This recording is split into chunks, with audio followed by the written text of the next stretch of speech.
ৰৌতাৰ ২ নং মাধৱ গোহাঁই গাঁৱত ভিডিপি চুলতান আলীৰ অটপালি বহু লোকক আৰক্ষীৰ ভয় দেখুৱাই হাৰাশাস্তি কৰাৰ অভিযোগ আলীৰ বিৰুদ্ধে অঞ্চলটোৰ সাধাৰণ জনতাক মন গলে আৰক্ষী ভয় দেখুৱাই ভিডিপি চুলতান আলীয়ে ই ৰিক্সাৰ টেক্সৰ চালক সকলে টকা দিব লাগে চুলতানক টকা নিদিলে পুলিচ লগাই উঠাই লৈ যোৱাৰ ভাবুকি দিয়ে হেনো চুলতান আলীয়ে ৰৌতা আৰক্ষী থানাৰ নাম লৈ ভিডিপি চুলতানে কৰি আহিছে এনে বহু অনৈতিক কাৰ্য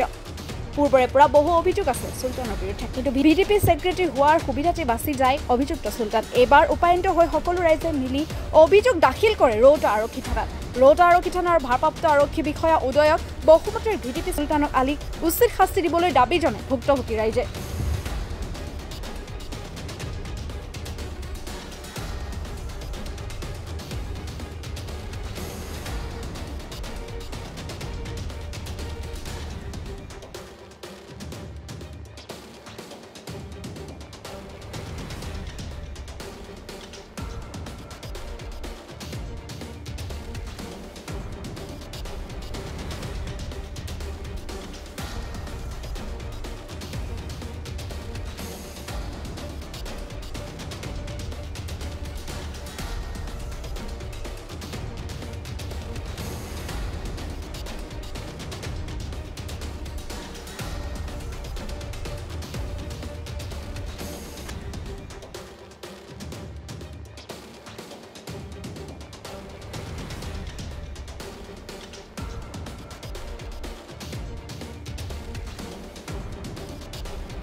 গৰু গাহৰি হাঁহ ছাগলী কুকুৰা আদিৰ বাবে